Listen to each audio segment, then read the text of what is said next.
Unit 7, Anatomy and Physiology for Sports Performance.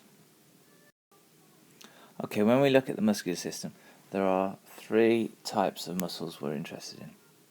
Heart muscle or cardiac muscle, voluntary muscle, the most important, and involuntary muscle.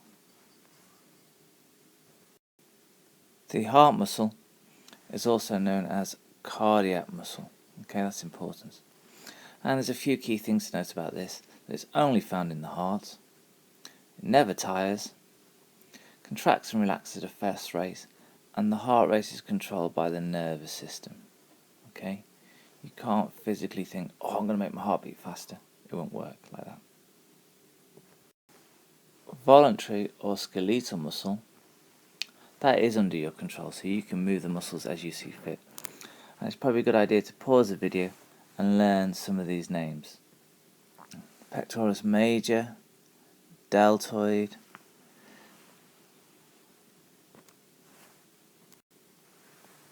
hamstrings, quadriceps, biceps, triceps at the back of the arm, rectus abdominis, latimus dorsi, erectus spinae. As you can see, there are quite a few to learn here, but don't worry, there'll be a quiz you can do later which will help you with this.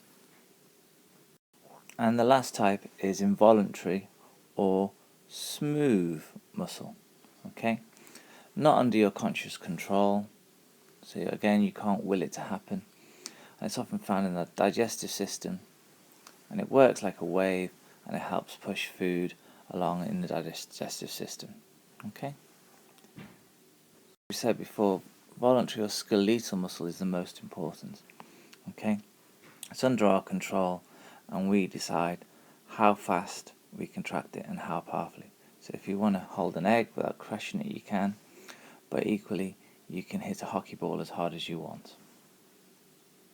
Okay, this is a very important slide. You might need to have a pause this and look at it again. The antagonistic pairs. All muscles work in pairs because muscles can only pull. Very important that they can only pull. So here, if you look at the diagram, for the arm to move in this direction, the biceps pull and they shorten. Okay, so the biceps going to pull here and shorten. Alright.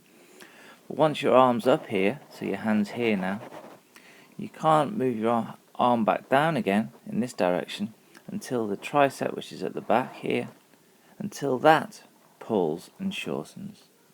So you need one muscle to close a joint, the biceps, and one muscle to open the joint, which is the triceps.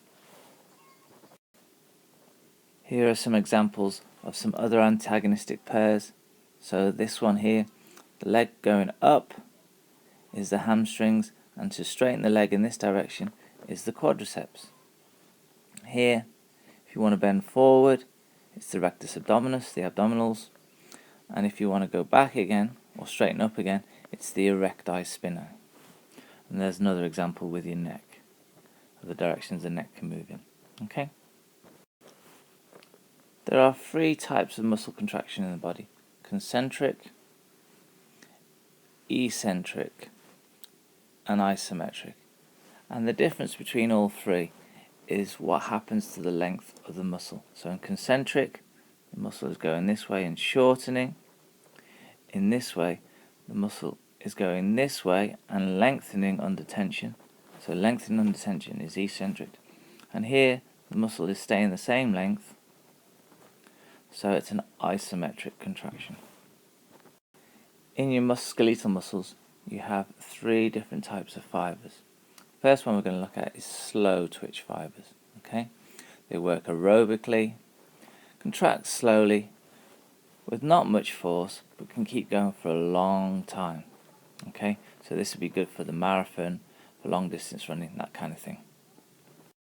Fast twitch fibers come in two types, type 2A and type 2B.